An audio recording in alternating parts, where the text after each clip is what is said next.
Hi, everyone. Welcome to the Northern Kentucky Spotlight Podcast, powered by C-Crew Consulting. I'm your host, Sarah Brookbank. Today on the podcast, we are joined by Tami Wilson, our VP of Government Relations and Business Advocacy. She talks about our upcoming Day in Frankfort event, as well as what is happening in Frankfort now that session is back in action. We are also joined by Vicki Berling of Northern Kentucky Area Development District and Bryan Wright of Cincinnati Compass. They talk about the upcoming NKY Works event, the ABCs of Immigration. Thank you to our podcast sponsors, C-Crew Consulting and Schneller-Knockelman. Are you registered for the 7th Annual Workforce Best Practices Symposium? That is coming up on Wednesday, March 12th, and this year's symposium is focused on adapting and thriving. Attendees will discover innovative strategies being used by local employers to hire, retain, and develop talent, and features a keynote address from Dr. Abdullah Al-Barani, Associate Dean of the Haley College of Business at Northern Kentucky University. If you are not already registered, you can do so now at nkychamber.com/events. Now, let's go hear from our sponsors, meet our members of the week, and I'll be back with this week's guests. Ranking on Google Search and Maps is easy to understand, but hard to do. It requires constant effort and attention, uploading new photos, responding to Google reviews, writing weekly posts, and checking suggested updates. Google listing optimization takes experience and time, and there are no shortcuts. C-Crew gives your Google My Business account the steady, consistent attention it needs to be effective, optimizing, updating, and expanding critical content every single week. From local retail stores to large regional networks, C-Crew generates content, establishes benchmarks, and creates dramatic, measurable increases in engagement. So what can C-Crew do for your business? More calls, more clicks, more clients.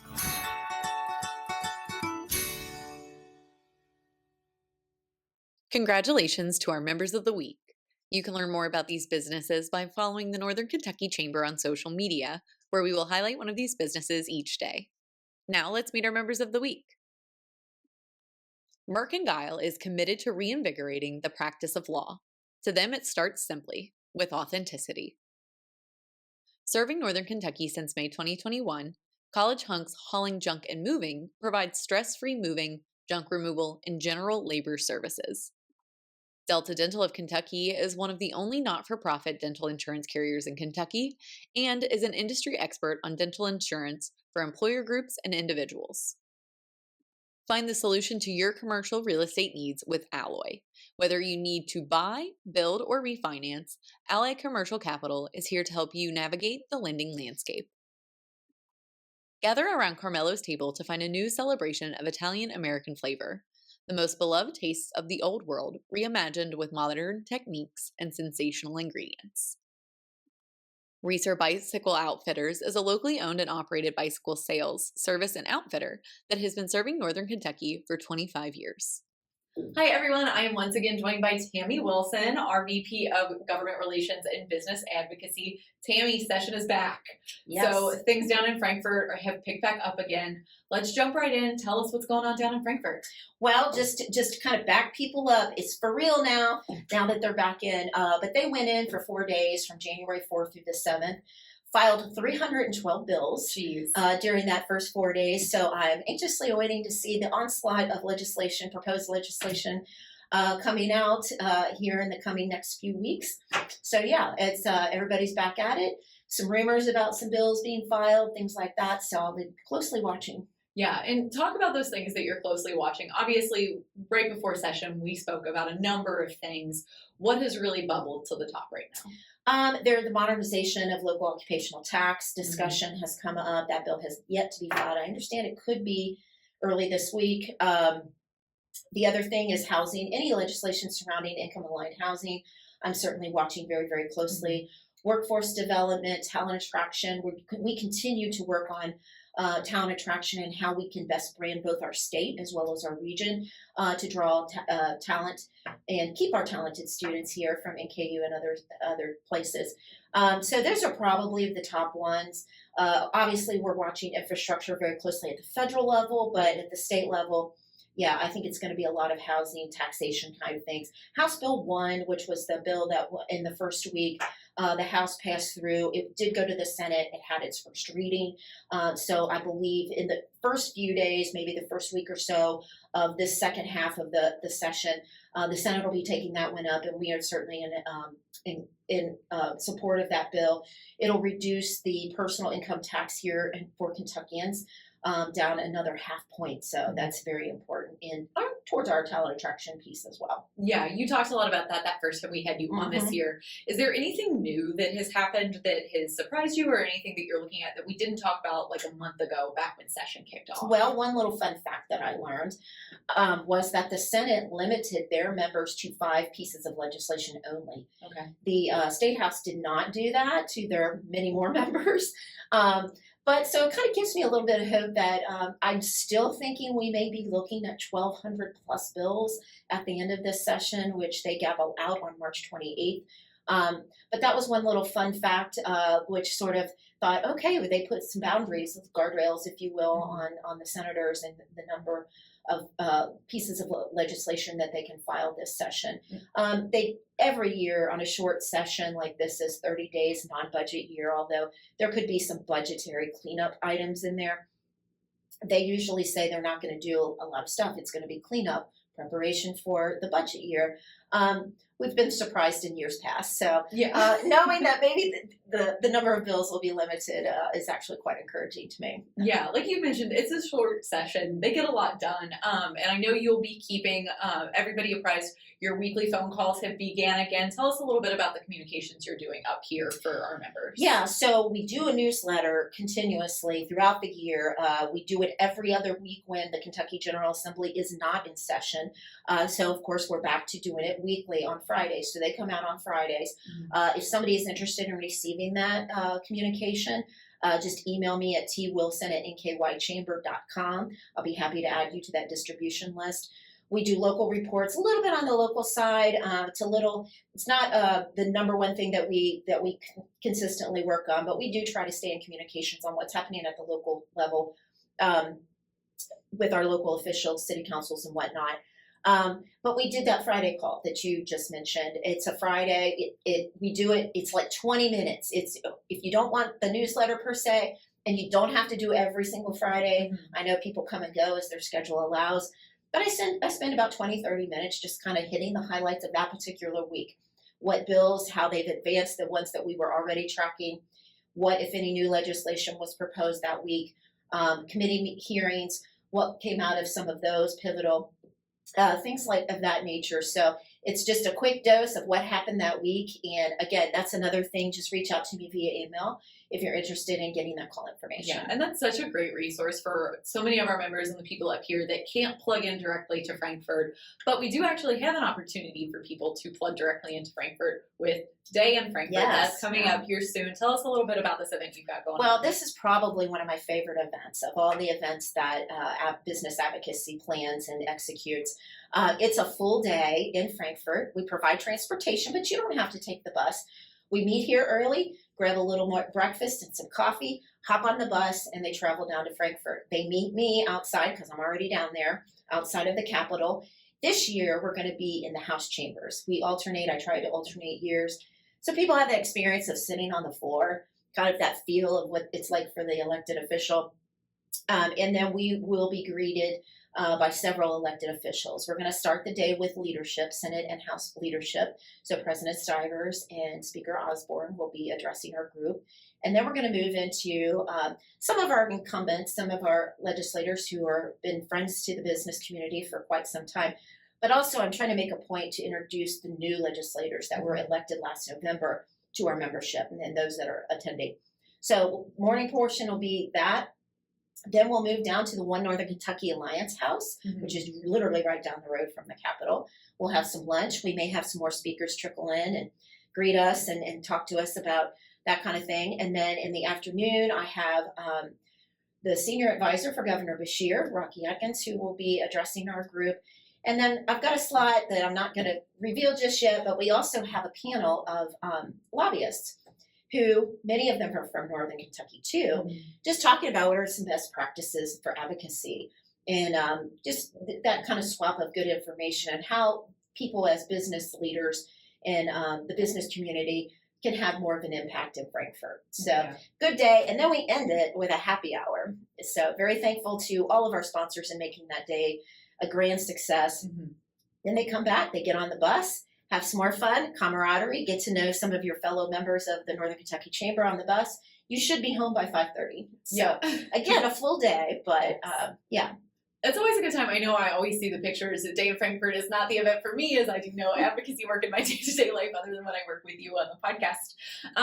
But it is a really great opportunity for our members to kind of get the lay of the land down in Frankfort. I know many of our members have gone to this event a number of times. So tell us a little bit about what day and how people can register for this. So it is Wednesday, February 19th. And again, the bus will be pulling out of here about 7:45 a.m. You'll be returning right around 5:30. We do have event registration on our event page. Should you get a message about it being closed, feel free to reach out to Kyle Frizzell, who takes care of business advocacy events. There's a possibility we can still get you in. It sold out last year. We are quickly approaching the same threshold this year. So if you're interested, hop on it now before it's too late. Yes, so might miss out. We are getting really close to that deadline. And Tami, like I mentioned, this is just one of our many great events that really shows people what we're doing for our members down in Frankfort. As you think about the session and everything that's been going on, is there anything else that you think our members need to know right now about government relations, business advocacy, the state of that here in the state? Specifically in the state, we just are down there. We have meetings all the time, even when the General Assembly is not in. So the advocacy team here works hard all year long. It's not just the concentration of time for the General Assembly. We are talking to a lot of our, regional stakeholders about things. We're starting to set the table as the legislature does. They set the table for the budget year. We are starting to do very similar work. So in 2026, during that budget year, these will not be new. This will not be new initiatives. It won't be new information to our elected officials about what the region is wanting to do and accomplish in those growth organizations and other stakeholders in the area. It won't be their first introduction to some of the initiatives and efforts that folks up here in Northern Kentucky are wanting to do and could use some appropriation or revenue support in that area. Again, housing is another big issue.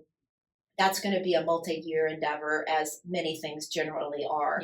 We're just working year round, and I just want to assure people that it's not just a session-only type thing. We are also measuring and looking at and monitoring at the federal level. Really important to the business community that, especially with the new administration and the new Congress, the 119th Congress, we're watching developments there, legislation being proposed there, things like that. So it's not just right here in Northern Kentucky always. Anything, I'm trying to keep my eye out as best we can on anything that would have an impact on our businesses here in Kentucky. And you do a great job, and we appreciate you endlessly here at the Chamber. And Tami, thank you so much for joining the podcast. Like you mentioned, if people want to get on those weekly Friday calls, they want the newsletter, it's easy to get in contact with you. It's just twilson@nkychamber.com. That's right. Yeah. All right. Well, Tami, thank you so much. I really enjoyed having you on the podcast again. Always glad to be here. Thanks, Sarah. Hi, everyone. Today on the podcast, I am joined by Vicki Berling with the Northern Kentucky Area Development District and Bryan Wright with Cincinnati Compass. Welcome to the podcast, guys. Thank you. Thank you. I am excited to have you on. We are talking about an event that NKY Works is putting on. It's called the ABCs of Hiring Immigrants. Tell us a little bit about this event. I know, Bryan, you're one of the speakers. Vicki, you're kind of hosting this event. So tell us a little bit about it. Yeah, so this is part of our normal Partner for Success series. So 4 times a year, the ad district, we try to host topics that are pertinent for both employers and the partners who work with them in the nonprofit community. We want to highlight the most important elements that are going on, make sure they have the latest information, and know all the resources that are available. We wanted to start this year, 2025, with this event because we know it is, first of all, it's a very important topic for all of us to really wrap our arms around, but we know there's a lot of confusion among employers about how they can hire immigrants. So we'll be talking specifically about immigrants, mostly who are already here. So they're here on a lot of different visa types and for a lot of different reasons, but they're a tremendous resource when we look at filling workforce needs, both now and into the future. Yeah. Bryan, anything to add? I know you're a speaker for this event with Cincinnati Compass. You guys do a lot of work in this space. No, we're happy to be invited. It's a very important topic. And so we'll also be joined by Myra Jackson, who is with the Immigrant Refugee Law Center. And so we'll talk about the nuts and bolts of immigration. As Vicki shared, there's a lot of questions that employers have around immigration status as it relates to work authorization. So we'll dive into that. And we'll also talk about kind of the current landscape because there's a lot of uncertainty and unknowns. And so we want to be that kind of like stable voice to provide some clarity of what's going on, but also to help to continue to grow the region. And we know that immigrants and refugees are driving population growth in the region, and we can talk more about that.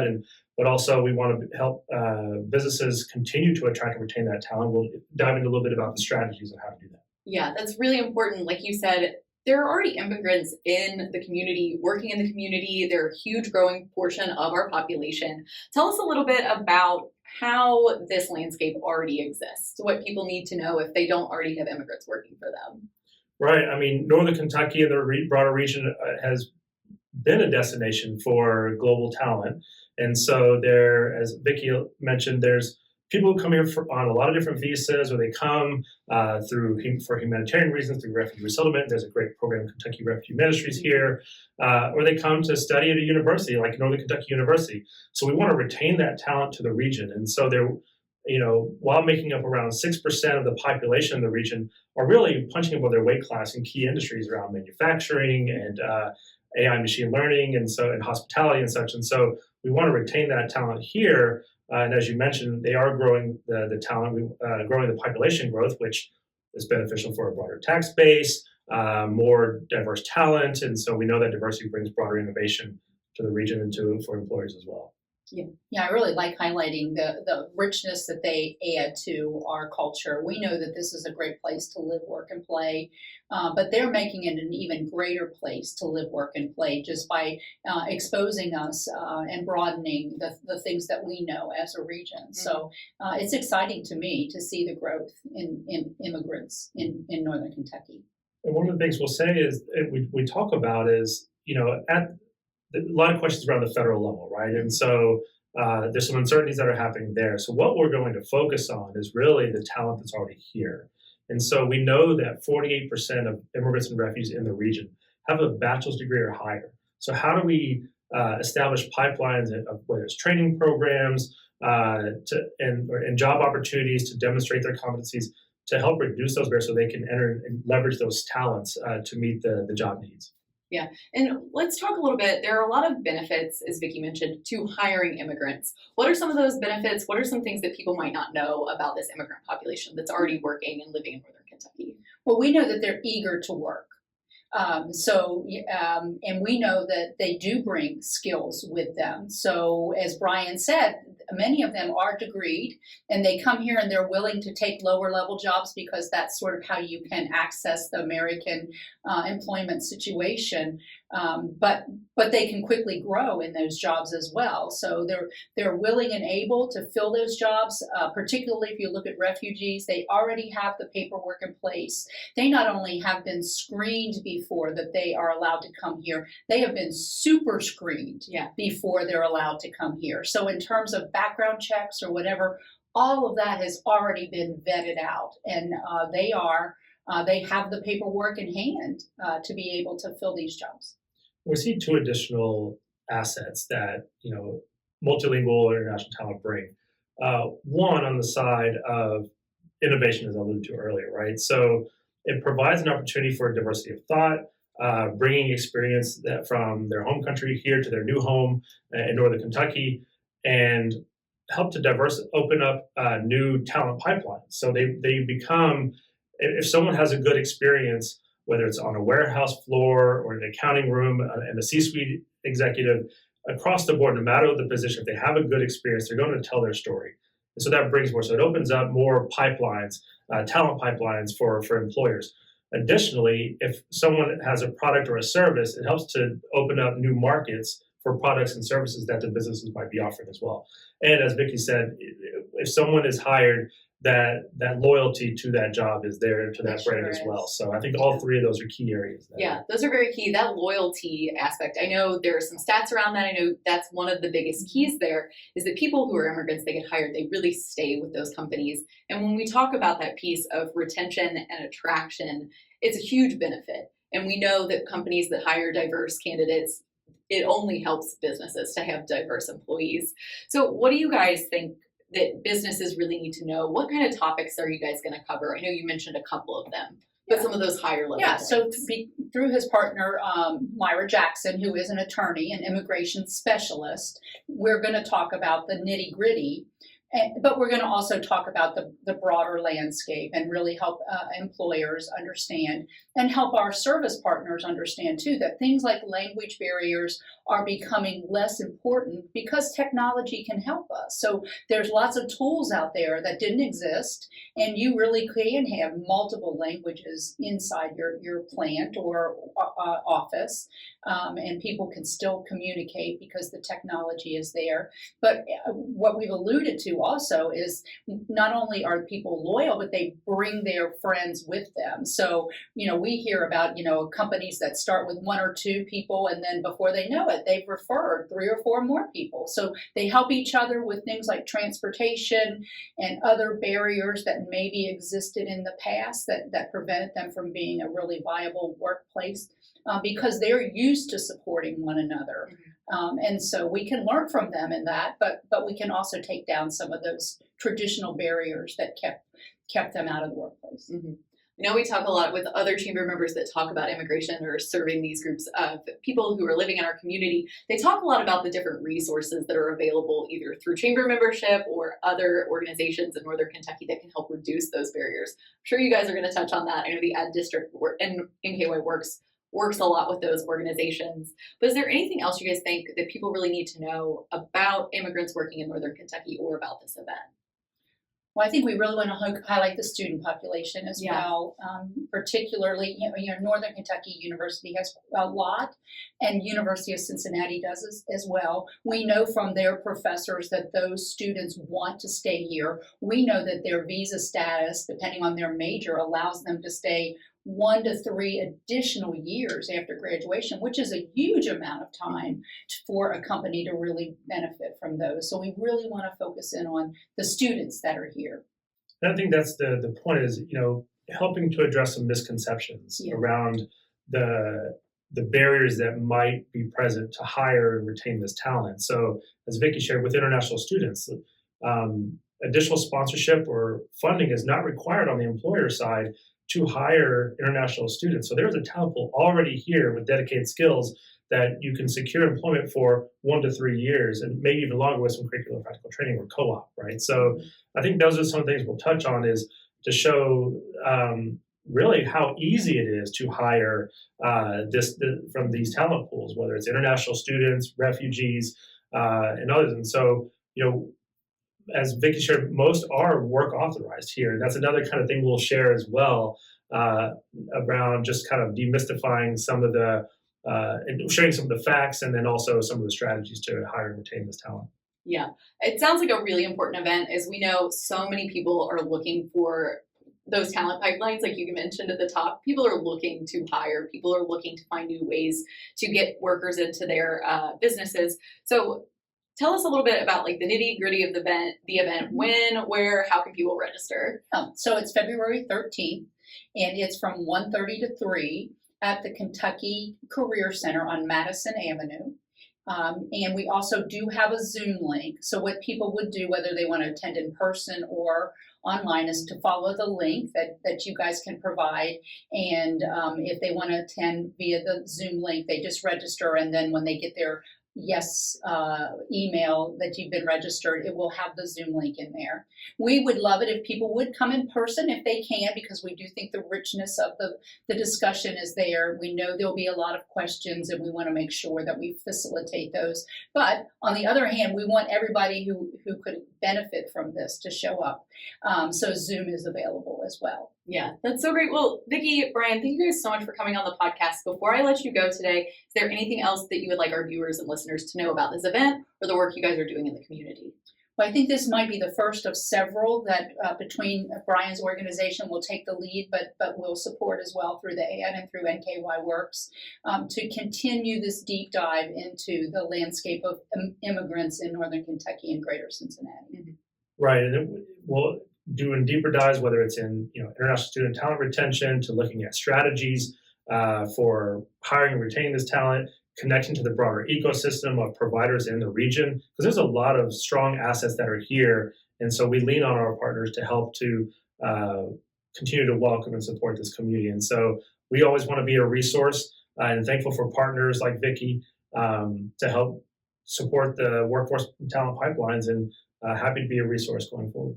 All right. Well, thank you both so much for coming on the podcast You're today. I welcome. appreciate it. Thank you. Thank you. Chris Knockelman with Schneller Knockelman Plumbing, Heating, and Air. It's spring now, but before you know it, our ACs are working overtime. Dave, it's going to be warm soon. Right now is a good time to get the AC serviced, right? You can get your AC tuned up for only $59. So get your $59 tune-up at SKPHA.com. SKPHA. So if your plumbing and mechanical systems give you trouble, just remember our name. Schneller Knockelman. Housing is a regional priority. Having an ample supply of homes is fundamental for the Northern Kentucky region to meet basic economic needs and enable regional growth. Learn more about income-aligned housing, the region's housing needs, and why it is essential to ensure Northern Kentucky continues to be a great place to live, work, play, learn, and give back at bit.ly/NKY Housing Study. Welcome back, everyone. Thank you so much for tuning in to today's episode of the podcast as we learn more about Day in Frankfort and NKY Works ABCs of Immigration event happening here soon. Like Tami said, Day in Frankfort spots are filling up very quickly. That event is happening on Wednesday, February 19th. If you are interested in attending, visit nkychamber.com/events to get more information, register, or join our waitlist. And while you're there, you can register for the 7th Annual Workforce Best Practices Symposium happening on Wednesday, March 12th. Thank you to our podcast sponsors, Sea-Crew Consulting and Schneller Knockelman. Finally, if you are a member who would like to be featured on the podcast, or if you're someone who is interested in joining the Northern Kentucky Chamber of Commerce, please reach out to Lynn Ablin. And if you're a member who would like to share your talent strategies and resources on our Talent Strategies Spotlight, please reach out to Nancy Spivey. You can find their contact information on the screen in front of you or at our staff directory at nkychamber.com. Thanks again for joining us on the podcast today. I'll talk to you guys next week.